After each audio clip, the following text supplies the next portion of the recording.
الحمد لله رب العالمين والعاقبة للمتقين ولا عدوان إلا على الظالمين والصلاة والسلام على رسوله الكريم وإمام الموحدين وعلى آله وصحبه أجمعين. أما بعد، السلام عليكم ورحمة الله وبركاته.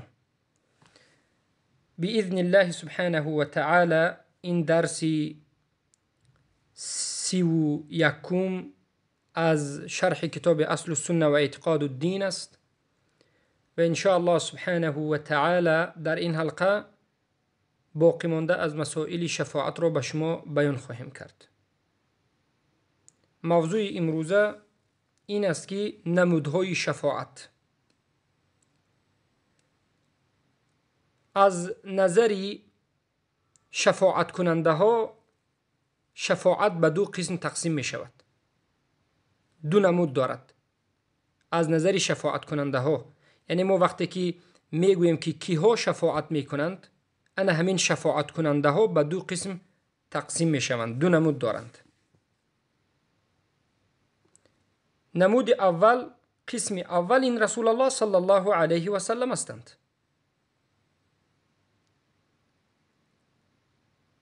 که امتشون و غیر امتشون را در مسئله حساب کتاب و داخل شدن به جنت شفاعت میکنند. مقام بالاترین را محمد صلی الله علیه و سلم دارند. شفاعت دوم شفاعت عامه مسلمان ها، همون مسلمان هایی که موحدین هستند که الله سبحانه و تعالی به اونها اجازه میدهد که شفاعت بکنند. به اعتبار شافع از نظر این که نظر بکنیم که کیها شفاعت میکنند، پیامبر و مؤمنین و موحدین، دو قسم. شفاعت های هست که خاص پیامبر صلی الله علیه و سلم است که هیچ کسی به این شفاعت به رسول الله همراه نمی شود. الله سبحانه و تعالی این نمود شفاعت را فقط به پیامبر صلی الله علیه و سلم داده است و یگان حتی پیامبر مثل پیامبر صلی الله علیه و سلم شفاعت ها ندارد. پس شفاعت های پیامبر صلی الله علیه و سلم، شفاعت هایی که میکنند 4 نمود است. اولا، اولین شفاعتی که بینویت شفاعتی بزرگ است، بزرگترین شفاعت است و انا همین شفاعت را علما ذکر میکنند که مقام محمود است. اون مقام محمودی که پیامبر صلی الله علیه و سلم طلب میکردند و در قرآن هم آمده است که و من اللیل فتهجد به نافلة لك عسى ان یبعثک الله مقاما محمودا. و هنگام شب نماز تهجد را ادا نما، نماز تهجد بخوان که الله سبحانه و تعالی تو را به مقام محمود برساند. مقام محمود از همه بالاترین مقامی که هیچ انسانیت به این مقام رسیده نمیتواند. انا همین مقام محمد صلی الله علیه و سلم است. در روز قیامت در حالتی که همه از قبر میخیزند، راست می ایستند، لوچ و مادرزاد، همه شرمنده و شرمسار، همه ترسان از الله، اما حساب کتاب حالا نشده، انتظار حساب کتاب شدن ایستادند. مدت زیاد هزارها سالها می ایستند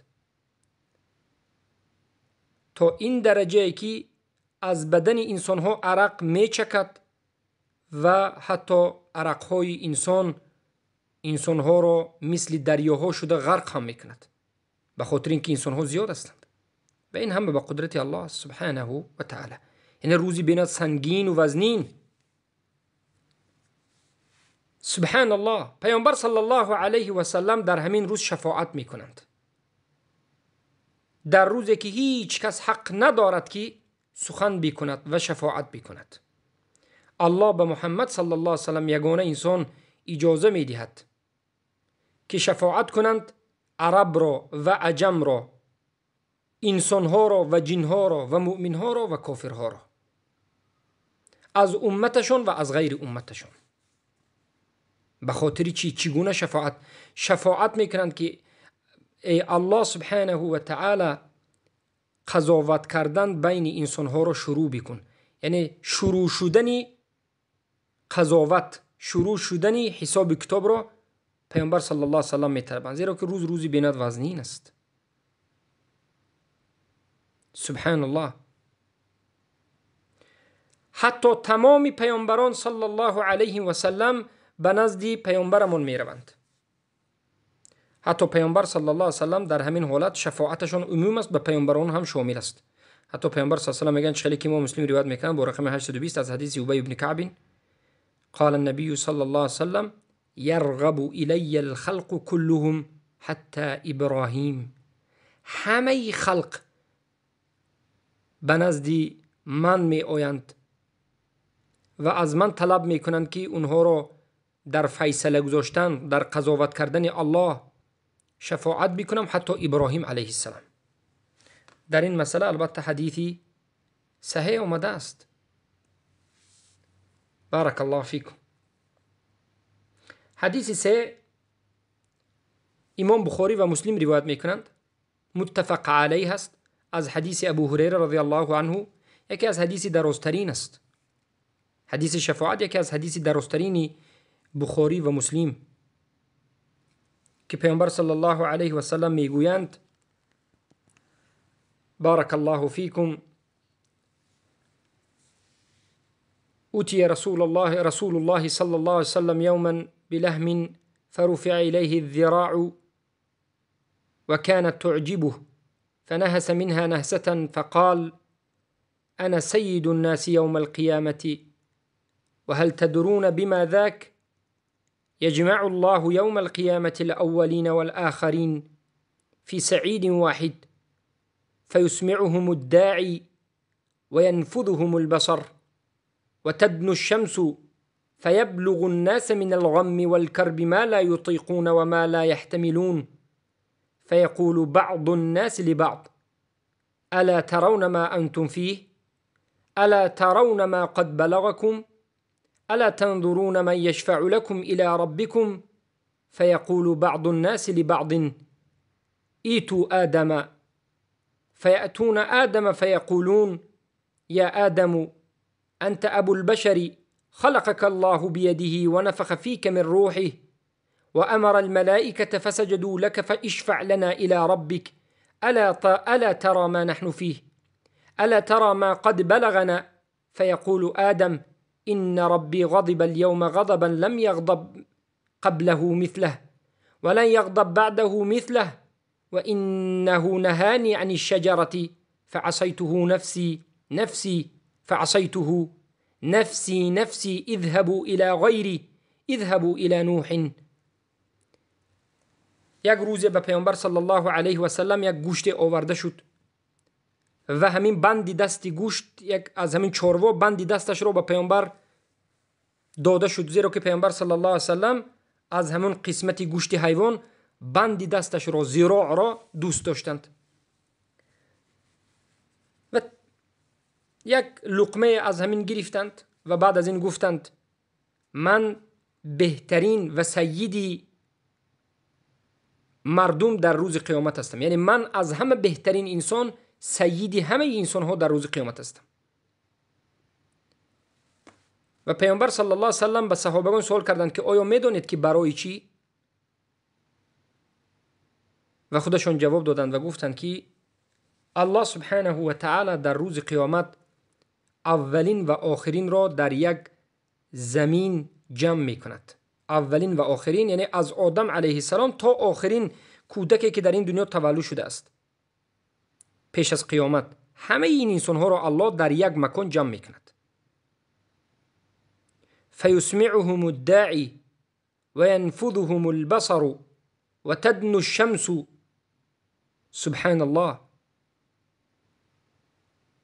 آفتاب را پایان آورده می شود، آفتاب از جای بودهش پست می شود که مردم از سبب راست ایستادن، از سبب مینه سرشان جوشیدن، همه به غم و به عذاب و مشقت گرفتار می شوند که ما لا یطیقون و ما لا یحتملون، طاقت فرسا نیست، طاقت نافرساست. علاج طاقت کردن ندارند و همین چیز رو تحمل هم کرده نمیتوانند، به این وجه سخت عذاب میکشند. انسان ها به همدیگر میگویند، شما حالت را دیده ایستادید، میگن به همدیگر میگن که حالتمون وزنین است، عذابمون سخت است. آیا یگان کسی رو نمیتوانیم که شفاعت کننده بین خود و بین الله بگیریم؟ آیا یگان کسی رو نمیکوبیم و نمیوبیم که بین ما و بین ربمون شفاعت بکند؟ و بعضی از انسان ها میگن که رفتیم به نزد آدم میرویم، آدم علیه السلام در روز قیامت. این حادثه حالا پیش از حساب کتاب، همه وقتی که از قبر خیست، حالا الله سبحانه و تعالی نآمده و حالا حساب کتاب شروع نشده، مردم چندین هزار سال راست می ایستند، آفتاب سوزان، مشقت، تشنگی. به نزد آدم علیه السلام همه مردم جماعت می روند و می گویند که ای آدم، تو پدری همه انسان ها هستی، الله تو را به دستش خلق کرده است و به تو روح خودش را دمیده است و ملائکه ها را امر کرده است که به تو سجده بکنند. یعنی فضیلت های آدم را ذکر میکنند. یعنی تو میخیل آدم هستی که فضیلت داری که الله به دستش تو را خلق کرد، به تو روح خودش را داد، ملائکه ها به تو سجده کردند، الله امر کرد که سجده بکنند. تو اینقدر قدر منزلت در نزد الله داری، بیا ما را در نزد الله شفاعت کن که حساب کتاب شروع شود و ما از این درد و رنج خلاص شویم. آیا تو ای آدم نمیبینی که ما در کدام حالت هستیم؟ حالتمون بینات وزنین است. آیا نمیبینی که ما به کدام درد و رنج، به کدام درجه بلندترین درد و رنج رسیدیم؟ آدم میگن که ای مردم، همانا که رب من الله امروز غضب کرده است که هیچگاه پیش از این روز این چنین غضب کرده نبود و بعد از این روز هم الله هیچگاه این چنین غضب نمی کند. این حدیث متفق علیه آشکار واضح دلالت می کند که در روز قیامت غضب الله شدیدترین غضب است که پیش از این خیلی غضب و بعد از این خیلی غضب الله دیگر نمی کند. آدم گفته است که الله چنان غضب کرده است که هیچگاه همچنین غضب نکرده بود و بعد از این روز هم این چنین غضب نمی کند. الله مرا در جنت نهی کرده بود، گفته بود که به فلان درخت نزدیکی نکن، فلان میوه رو نخور، اما من خوردم. من گناهگارم. از همین جهت آدم چی میگن؟ نفسی نفسی، من خودم محتاجم به نفسم که الله مرا نجات بدهد. یعنی من شفاعت کرده نمیتونم. امروز روزی که پیامبران هم شفاعت کرده هیچ کسی رو نمیتواند. آدم میگن که روید به غیر من، روید به نزد نوح علیه السلام. مردم به نزد نوح علیه السلام میروند، فیأتون نوحا فیقولون یا نوح انت اول الرسل الى الارض. من ترجمهش رو میخونم به خاطر وقت زیاد نشدن، حدیث متفق علیه هست. به نزد نوح علیه السلام میروند و میگن که ای نوح، تو اولین رسولی در بالای ارض. آدم علیه السلام رسول بودن یا نبی؟ این حدیث متفق علیه به ما میفهماند که آدم رسول الله نبودند، آدم نبی الله بودند. اولین رسولی که بر دنیا آمده است از بعد از آدم، بعد از 1000 سال، نوح علیه السلام اولین رسول هستند. یعنی چی؟ رسول گفته کسی را میگویند که قوم را از شرک باز دارد و از شرک به سوی توحید دعوت کند. یعنی این رسول است. اولین پیامبری که به خاطر مشرکین را به سوی توحید دعوت کردن آمده اند، به خاطر توحید آمده اند، این نوح علیه السلام هستند. تکفیر مشرکین اولین بار در زمان نوح علیه السلام بود، زیرا که تا زمان نوح علیه السلام همه قوم 1000 سال در حالت توحید زندگی کردند. وقتی که آدم را الله از جنت با همراهی حوا مادرمون بیرون کرد، آدم علیه السلام و فرزندانشان 10 قرن 1000 سال در حالت توحید فرزندان آدم زندگی کردند. چخیلی که ابن عباس با روایت صحیح آمده است که میگویند. اما آیسته آیسته بعد از 1000 سال نبیره های آدم علیه السلام چیکار کردند؟ رسمی پدران خود را کشیدند و بالاخره آیسته آیسته رسم را زیارت کردند و بالاخره رسم را عبادت کردند و رسم را هیکل تراشیدند و بت پرستی شروع شد. از سبب رسم بت پرستی شروع شد. شیطان آیسته آیسته در مدت صدها سال فرزندان نوح علیه السلام نبیره و ابیرهشون رو گمراه کرد. الله نوح را فرستاد که انامین انسان هایی که اصلشون توحید بود و مشرک شدن برود تکفیرشان بکند و دعوت به سوی توحید بکند. حضرت نوح علیه السلام اومده نگفتن که شما جاهلید، شما مسلمانید، من حضور حجت میرسونم، بعد از این اگر نفهمید من شما تکفیر میکنم. نه، گفتند شما مشرکید، مرتدید، شما از همین دین توحید آدم علیه السلام گشتید، توبه کنید و به سوی یکتاپرستی بازگردید. یا قوم اعبدوا الله ما لكم من اله غیره. نوح علیه السلام اولین رسول هستند. از همین جهت من امیدوارم که شما خوب فهمیدید. بارک الله فیکم. پس به سوی نوح علیه السلام آمدند و گفتند که ای نوح، تو اولین رسول الله در بالای زمین هستی، یعنی اولین پیامبر هستی که مردم را، مشرکین را دعوت کردن را شروع کردی. پیش از نوح علیه السلام هم پیامبرا بودند، آدم بودند، شیس بودند، همچنین پیامبرا بودند، اما اینها فقط برای تعلیم مردم دین را می آمدند، نه به خاطر یعنی انکار شرک، زیرا که شرک وجود نداشت. اولین پیامبری که الله برای انکار شرک، برای تکفیر مشرکین و کفر بالطاغوت فرستاد نوح علیه السلام هستند. نوح علیه السلام 950 سال دعوت کردند، قومشون قبول نکرد. بالاخره اهل و عائلهشون و کمی از ایمان آورده ها را گرفتند، زنشون و فرزندشون را نگرفتند، زیرا که زن نوح علیه السلام ایمان آوردند و فرزندشون یکیش ایمان آورد، به کشتی سوار نشدند، تمام دنیا را آب غرق کرد و بالاخره در دنیا باز فقط مؤمنین و موحدین موندند. اما آهسته آهسته باز فرزندان نوح علیه السلام بعد از یک چند قرن، باز بعضی روایت ها بعد از 10 قرن یعنی 1000 سال تا ابراهیم علیه السلام باز شرک به وجود آمد. بالاخره مردم میگن که ای نوح، تو بزرگترین پیامبر هستی، تو اولین رسول در بالای زمین هستی. الله تو را نامگذاری کرد که عبدا شکورا، بنده شکرگزار گفت. ای نوح، ما را در نزد ربت الله شفاعت کن که حساب کتاب ما را زودتر بکند. ما در اینجا بسیار ایستادیم، عذاب کشیدیم. آیا نمیبینی که ما چقدر عذاب داریم؟ آیا نمیبینی که ما به کدام درجه سختی رسیدیم؟ حال ما وزمین است. نوح علیه السلام میگند ان ربی قد غضب اليوم غضبا لم یغضب قبله مثله ولن یغضب بعده مثله. همانا که رب من الله امروز غضب کرده است که هیچگاه پیش از این روز این چنین غضب کرده نبود و بعد از این روز هم هیچگاه این چنین غضب نمی کند. سبحان الله، غضب الله در روز قیامت غضب بی نهایت شدید است و ما به الله از این غضبش پناه میبریم. و انه قد كانت لی دعوت دعوت بها على قومی نفسی نفسی اذهبوا الى ابراهیم.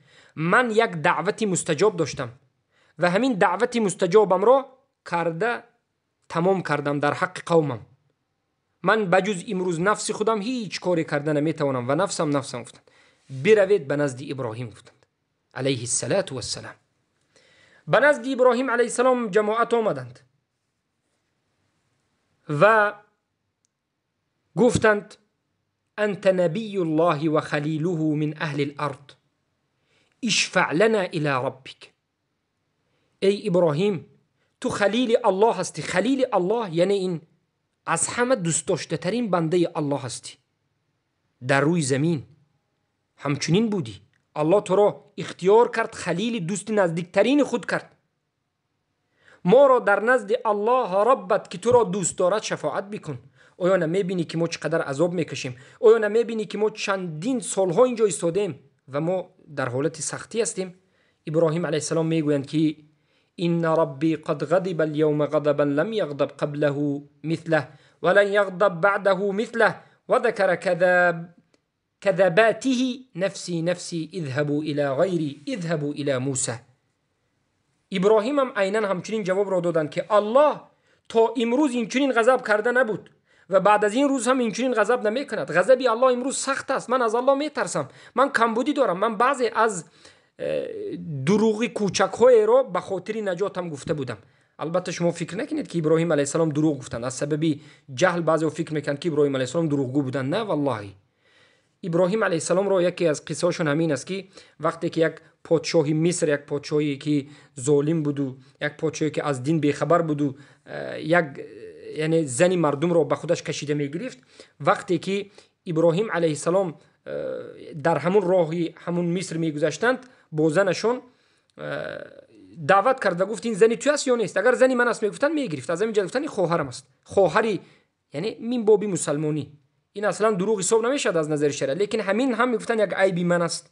از همین جهت امروز من خودم نیاز دارم، یعنی نفسی گفتند به غیر من روید به نزد موسی علیه السلام فیأتون موسی علیه السلام فیقولون یا موسی انت رسول الله فضلك الله برسالاته وبتكليمه على الناس اشفع لنا الى ربك. ای موسی تو رسول الله هستی، الله تو را فضل داده است به رسالتش و الله تو را فضل داده است به کلامش، در روی دنیا به تو با کلامش سخن کرد، ما را در نزد الله شفاعت کن، حالت ما وزنین است، درد و رنج زیاد است. موسی هم عیناً همون جواب را میتند که الله امروز غضبش سخت است و میگن که و اینی قتلت نفسا لم اومر بقتلها، من یک نفسی را کشتم که الله مرا امر کرده نبود بکش. یعنی یک نفسی کافر را کشته بودند بی خبر. فوکذ موسی فقضى علیه، بی خبر یک شپاتی میزنند، سور میدهند که از سبب اینکه موسی با قوت بودند همون انسان وفات میکند. از همین جهت گفتند من شفاعت کرده نمیتونم، روید به نزد عیسی. بالاخره به نزد عیسی میروند و میگن که ای عیسی تو در درون گهواره بودی، کودک نو تولد شده بودی، به مردم سخن کردی، تو کلمه الله هستی که الله سبحانه و تعالی به مریم انداخته است، تو روحی هستی که یعنی روح تو را و روح منه، روحی از جانب الله هستی، ما را شفاعت بکن. موسی میگن که نه من نمیتوانم، امروز الله غضبش شدید است. اما یگون ذنب یگون گناهی را عیسی ذکر نمیکنند. عیسی نمیگن که من یگون کمبودی داشتم. ببینید حضرت آدم گفتند، نوح گفتند، موسی گفتند، ابراهیم گفتند، موسی گفتند کمبودی های خود را، اما حضرت عیسی یگون گناهی را یگون کمبودی را ذکر نمیکنند، میگن که من نمیتوانم، به غیر من روید، به نزد محمد صلی الله علیه و سلم روید. فیأتونی، پیامبر میگن که همه ای مردم به نزد من می آیند، فیقولون و میگویند یا محمد انت رسول الله و خاتم الانبیاء و غفر الله لك ما تقدم من ذنبك وما تأخر اشفع لنا الى ربك الا ترى ما نحن فيه الا ترى ما قد بلغنا. ای محمد تو رسول الله هستی و خاتم الانبیا هستی و الله گناه تو را، گذشته ات را و آینده همه گناهت را بخشیده است، پس ما را در نزد ربت الله سبحانه و تعالی شفاعت کن. آیا میبینی که ما در کدام حالت وزن هستیم؟ آیا نمیبینی که ما در کدام حالت وزن هستیم؟ آیا میبینی که ما چقدر به درجه خواری و زاری رسیدیم؟ پیامبر صلی الله علیه و سلم چیکار میکنند؟ فانطلقوا، براه میبرند، فآتی تحت العرش، به تگ عرش الله میبویند، فاقع ساجدا لربی، خودشون را به سجده کردن میگذارند، سجده میکنند به ربشون. ثم یفتح الله علی و یلهمنی من محامده و حسن الثناء علیه شیئا لم یفتحه لاحد قبلی. بعد از این که میگن من به الله در زیر عرشش سجده میکنم، الله به من کشاده میکند یک دعاهای را، یک ثنا و ذکرهای را که پیش از من به هیچ کس این دعاهای ثناها را الله داده نبود. من به این دعاها، به این ثناها الله را ثنا میگویم، دعا میکنم و الله به من میگوید. ثم یقال، الله میگوید یا محمد، ای محمد ارفع رأسک، سرت را بردار، از سجده سرت را بردار، سل تعطه، هر چیزی که میخواهی بپرس به تو داده میشود، اشفع تشفع، شفاعت کن به تو اجازت شفاعت کردن داده شد، و ارفع رأسی، و بعد از این من سرم را میبردارم، فاقول، و میگویم یا ربی امتی امتی، ای رب من امتم امتم، یعنی امتی مرا نجات بده. فیقال یا محمد، و گفته می شود که ای محمد ادخل الجنة من امتك من لا حساب عليه من الباب الایمن من ابواب الجنة، از ای محمد از امتت بدون حساب کتاب عددهای زیادی را از طرف باب راست جنت داخل کن. و هم شرکاء الناس فيما سوى ذلك من الابواب والذي نفس محمد بيده انما بين المصراعين من مصارع الجنة لكما بين مكة و هجر او كما بين مكة و بصرة. یعنی دروازه بزرگ است که به این دروازه میلیون ها انسان بارک الله فیکم به شفاعت پیامبر صلی الله علیه و سلم داخل میشن. حدیث متفق علیه است. امام بخاری با رقم 3340 و امام مسلم با رقم 194 روایت میکنه. یکی از حدیث های درازترین است که وقتی که ما در مدینه حفظ میکردیم بسیار طالب علم در حفظ این حدیث یعنی اذیت میکشیدند. لیکن بالاخره بارک الله فیکم این حدیث دلالت میکند به شفاعت پیامبر صلی الله علیه و سلم، به مقام بزرگترین پیامبر صلی الله علیه و سلم که همه پیامبران نمیتوانند که شفاعت بکنند، اجازت ندارند که یک کاری را بکنند بجز محمد صلی الله علیه و سلم. این شفاعت پیامبر صلی الله علیه و سلم هم به شفاعت مؤمنین و موحدین هم به دیگر پیامبران شفاعت میکنند. این یکمین شفاعت پیامبر صلی الله علیه و سلم بود. شفاعت دومین پیامبر صلی الله علیه و سلم شفاعت پیامبر یعنی اولین شفاعتشون رو فهمیدید که چگونه بود است؟ برای شروع شدن حساب کتاب. از الله میگن که حساب کتاب شروع بشود و به جنت مردم داخل کرده شد. دومین شفاعت پیامبر صلی الله علیه و سلم شفاعت پیامبر صلی الله علیه و سلم این که عموم اهل جنت به جنت در آمدنشون رو شفاعت میکنند. یعنی پیامبر شفاعت میکنند که دروازه های جنت بر روی اهل جنت گشوده شود، زیرا که دروازه های جنت به کسی باز نمی شود. وقتی که مردم از پل صراط می گذرند به نزد دروازه های جنت می روند، دروازه های جنت محکم مغلق محکم می ایستد. یگان پیامبر دروازه جنت را گشوده نمی تواند و دروازه جنت به یگان نفر باز هم نمی شود بجز پیامبر صلی الله علیه و سلم. چخیلی که در حدیث صحیح امام مسلم روایت کرده آمده است از حدیث انس بن مالک رضی الله عنه سمى النبي صلی الله علیه و استفتاحه الجنه للناس من ربي شفاعه. چخیلی که در حدیث چخیلی که گفتیم امام مسلم آمده است، یعنی هر یک قوم مؤمنین و موحدین به نزد پیامبرشون میروند و میگن که ما رو شفاعت کنید که در جنت گشوده شود به جنت داخل شیم. این چنین همه پیامبر به غیر پیامبر و بالاخره به نزد پیامبر محمد صلی الله علیه و سلم میآیند. چلی که حدیث امام مسلم آمده است، حدیث ابو هریره، حذیفه، انس بن مالک و غیره آمده است. یجمع الله تبارک و تعالی الناس فيقوم المؤمنون حتى نزلف لهم الجنه فيأتون آدم فيقولون يا أبانا استفتح لنا الجنة فيقول وهل أخرجكم من الجنة فهل أخرجكم من الجنة إلا خطيئة أبيكم آدم لست بصاحب ذلك اذهبوا إلى بني إبراهيم اذهبوا إلى ابن إبراهيم خليل الله عز وجل قال فيقول إبراهيم لست يعني بنزد همه پیامبران مردم میروند، هیچ کس در جنت رو گشوده نمیتواند، در جنت به هیچ کس گشوده نمیشد و بنزد محمد صلی الله علیه و سلم میروند. فيقوم فيؤذن له، به نزد محمد صلی الله علیه و سلم میروند که در روایت اومده است که پیامبر صلی الله علیه و سلم میروند و دروازه جنت به نزدش میروند که دروازه جنت میگه که تو کی هستی؟ میگن که من محمد هستم خاتم الانبیا. که دروازه جنت میگه که نعم امرت ان افتح لك ولن افتح لغیرک، من امر شدم که به تو گشوده شوم باز شوم و به غیر تو به هیچ کسی باز نشوم. یعنی این هم شفاعت پیامبر است. این دومین عمومی ترین شفاعت پیامبر است که یگان نفر پیامبر شفاعت کردن نمیتواند و پیامبر در اینجا هم به دیگر پیامبران شفاعت کردن و هم به امت دیگر پیامبران.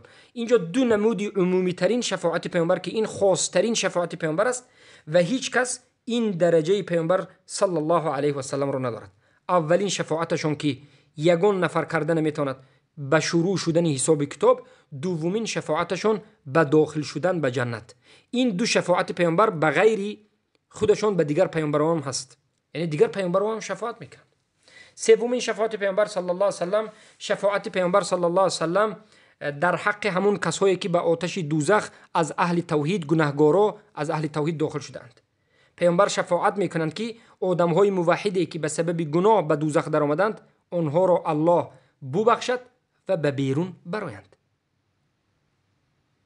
یعنی یک باره همشون رو بیرون نمیکنند، بلکه یعنی طبقه به طبقه، اول افضل ترینشون، بعد از این طبقه دوم پیامبر صلی الله علیه و سلم بالاخره امتشون رو از جهنم، کسایی که موحد بودند و به سبب گناه به جهنم رفتند، پیامبر صلی الله علیه و سلم به اذن الله سبحانه و تعالی شفاعت میکنند. يهبس المؤمنون يوم القيامة حتى يهموا بذلك فيقولون لو استشفعنا إلى ربنا فيريحنا من مكاننا. یعنی اینم دلالت میکند که باز یعنی به نزد پیامبران میروند، بالاخره محمد صلی الله علیه و سلم شفاعتشون میکند. بارک الله فیکم. فيأتونني فأستأذن على ربي في داره فيؤذن لي عليه فإذا رأيته وقعت ساجدا فيدعني ما شاء الله أن يدعني فيقول ارفع محمد وقل يسمع واشفع تشفع وسل تعطى قال وأرفع رأسي فأثني على ربي بثناء وتحميد يعلمنيه ثم أشفع فيحد لي حدا فأخرج فأدخلهم الجنة.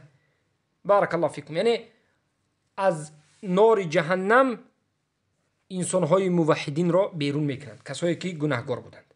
این سومین شفاعت پیامبر صلی الله علیه و سلم بود. که اینجا سوال است که آیا این شفاعت خاصی فقط موحدین امتشون هستند یا که امت غیری امتشون رو هم؟ البته که این شفاعت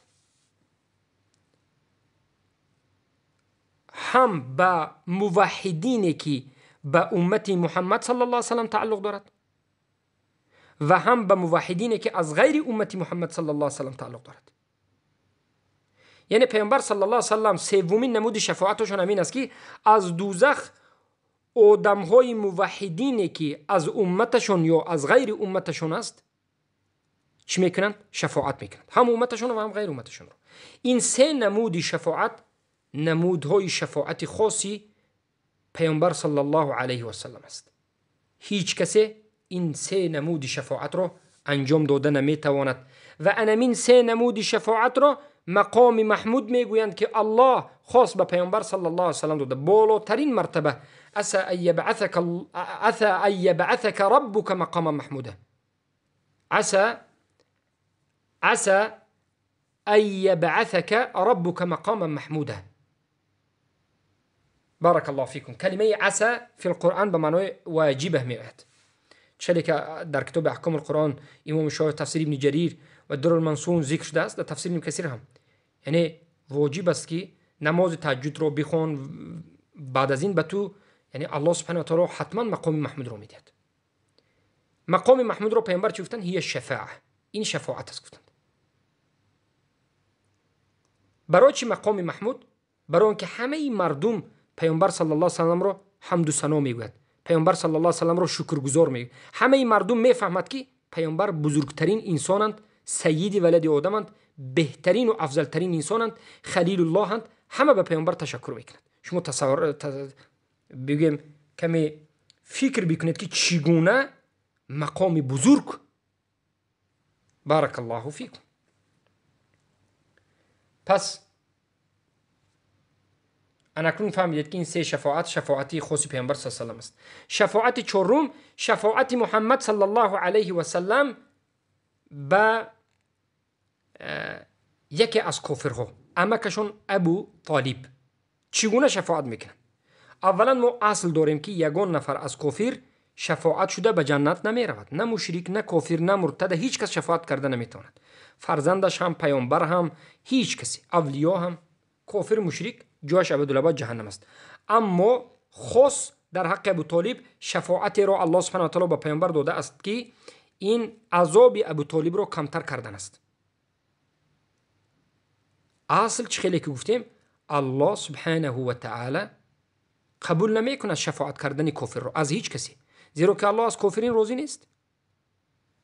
اما کافری که به پیامبر صلی الله علیه و سلم به نهایت خدمت کرد، به نهایت نصرت داد، از همین سبب پیامبر صلی الله علیه و سلم سبب میشوند که ابو طالب عذابش کم شود.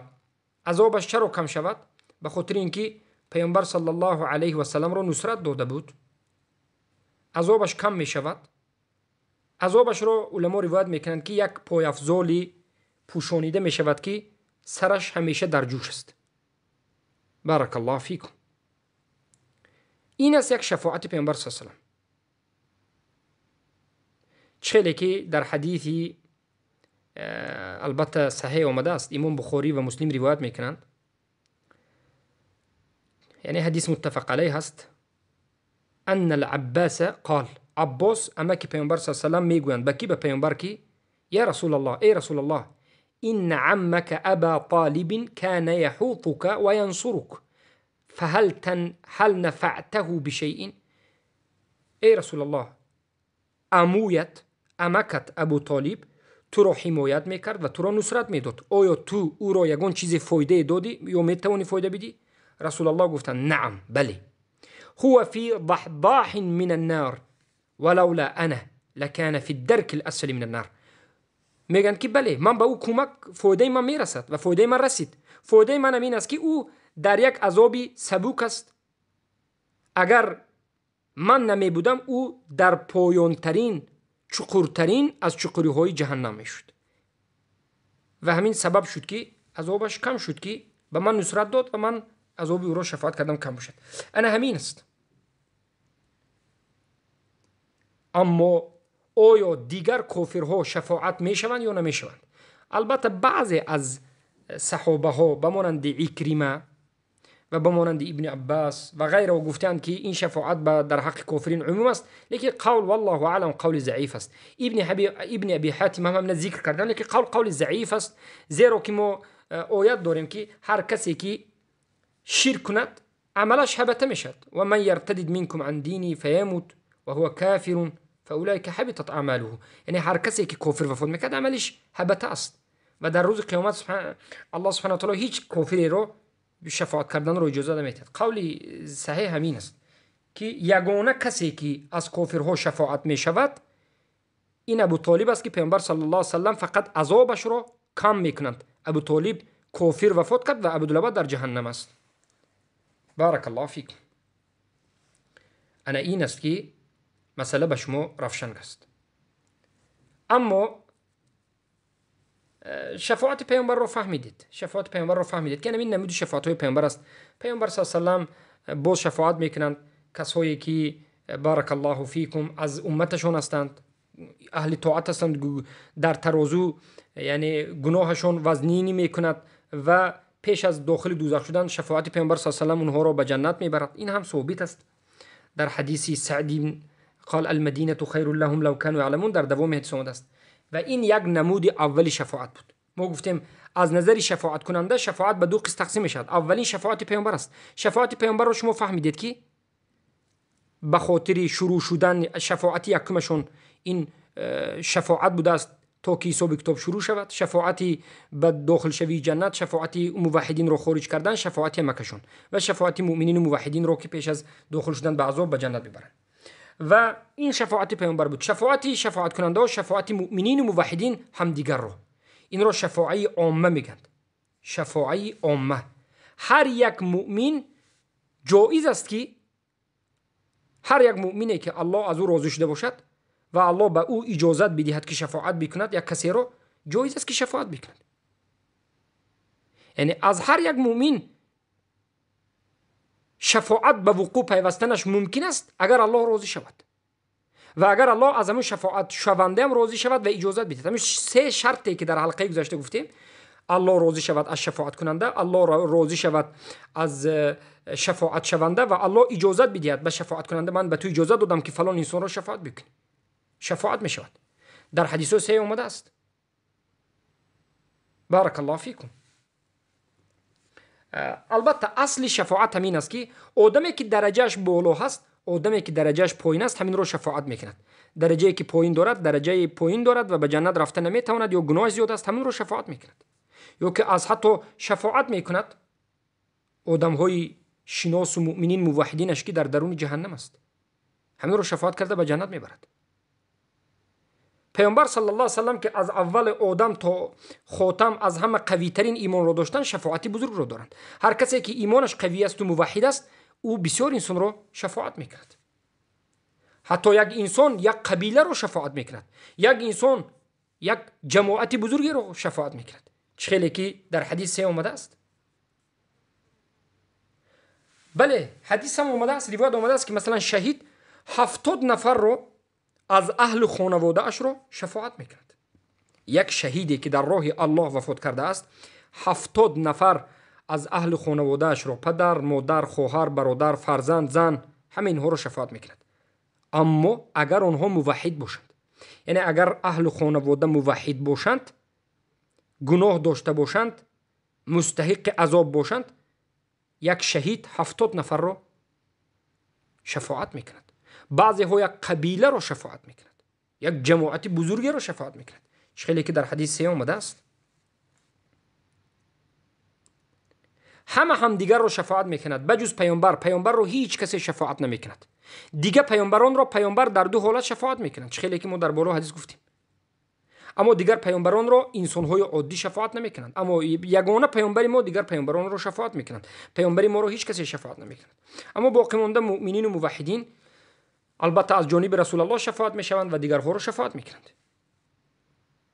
این بود شفاعت، این بود باب شفاعت. بارک الله فیکم. پس ما از الله سبحانه و تعالی طلب میکنیم که ما را به شفاعت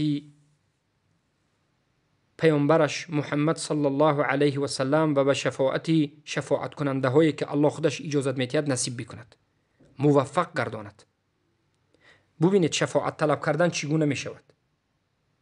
شفاعت رو ما از پیامبر نمی طلبیم که ای پیامبر ما رو شفاعت کن، ای اولیاء. نه، این شرک اکبر است.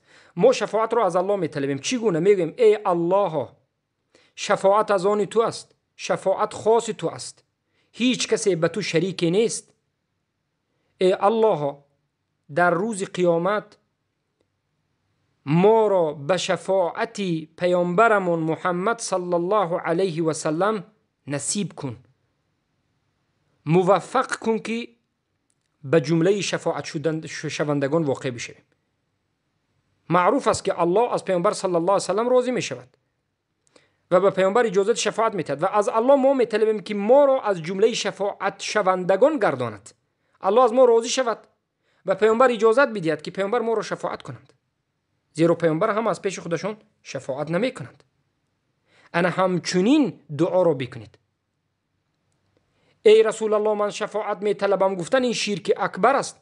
از اولیاء طلب کردن شرک اکبر است. هر آدمی که این عمل رو میکند جهل و زرس مشرک است و مرتد است.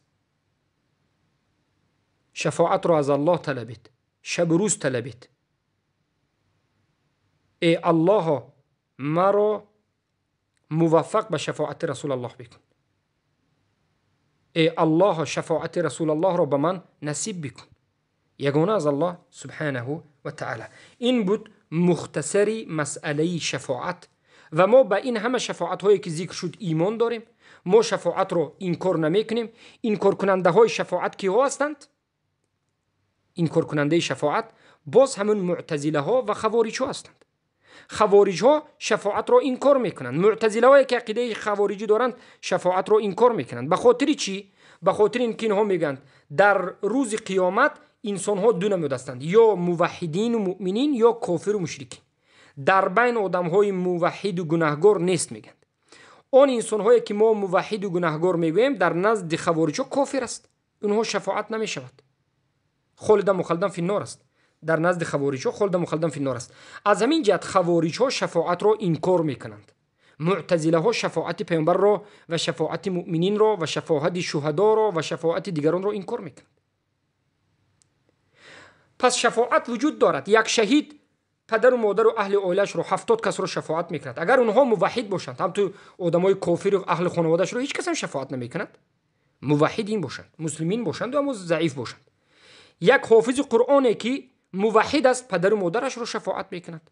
یک عالم ربانی که هست شاید یک قبیله اش رو، شاید یک بزرگترین انسان ها رو شفاعت بکند.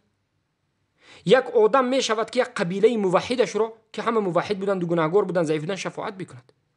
انسان های موحدین شفاعت میکنند یار و دوستانشون رو. هر موحد یار و دوستش رو شفاعت میکند. موحد رو، یک موحد به جنت می رود، یک موحد در عذاب دوزخ است. این موحد میگوید که یک دوست داشتم، او موحد بود، او در کجا است؟ میفهمند که در دوزخ است. از الله طلب میکند که الله این موحد بود، او را اجازه بده و از دوزخ بیرون میکنند. یک موحد دوست موحدش رو نجات میدهد. برای همین با موحدین دوست باشید. یک شهید دوست شهیدش رو اگر کمی خطاگی داشته باشد. یک عالم قبیله موحد و غیرش رو، یک پدر فرزند و زن و اهل خانوادهش رو در جنت درجهش رو، مثلا یک مرد درجه بالای جنت رو رفت. در جنت طبقه زیاد است. 100 طبقه و در بین هر یک طبقه با طبقه ها. یک آدم به طبقه بالا رفت لیکن زنش و فرزندش در طبقه پایان است. این آدمی که به بالا رفت شفاعت میکند زنش و فرزندش را به نزدش میبردارد در درجه جنت. بعد از به جنت در آمدن هم شفاعت وجود دارد در مرتبه ها. یک آدمی که در درجه بالا است دیگر فرزند و زنش رو هم به بالا از الله طلب میکند، الله نصیب میکند. این چنین شفاعت ها وجود دارد. بارک الله فیکم. و ما به این شفاعت ها ایمان می آوریم و ما طلب میکنیم که الله به این شفاعت ها ما رو نصیب بکند. اما مسئله اینجاست که در روی این دنیا آیا از یک انسانی که موحد است، صالح است، یا در حالتی هست که شهید شده ایستاده است در راه الله، یا که به شهادت رفته ایستاده است، آیا ممکن است که بگوید که ای برادر تو انا شهید میشی ان شاء الله، مرا در روز قیامت ان شاء الله اگر الله به تو اجازه بدهد مرا شفاعت کن؟ گفتن آیا جایز است یا نیست؟ در این مسئله البته بعضی از علما جایز گفتند و بعضی جایز نیست گفتند. بالاخره این مسئله اختلاف است. والله علم بهتریش به این چیزها دست نزنیم. بعضی از اثرها از صحابه اومده است اما این جمهور صحابه این عمل رو نکردند. بهترش نکنید، بهتر است، زیرا که اصل طلب شفاعت از الله هست. از الله طلب شفاعت بکنید، زیرا که یک انسان اگر شفاعت کرده تواند هم، الله اگر اجازه ندهد که شما رو شفاعت نکند شما رو کرده نمیتواند. از الله طلب شفاعت کنید که الله راضی شود از شما و شما رو اجازه بدهد که دیگران شفاعت بکنند. بارک الله فیکم و حیاکم الله بیاکم. انا با همین مسئله شفاعت به پایان رسید و باذن الله سبحانه و تعالی در حلقه آینده در مسئله ایمان آوردن به عذاب قبر صحبت خواهیم کرد. السلام علیکم و رحمت الله و برکاته.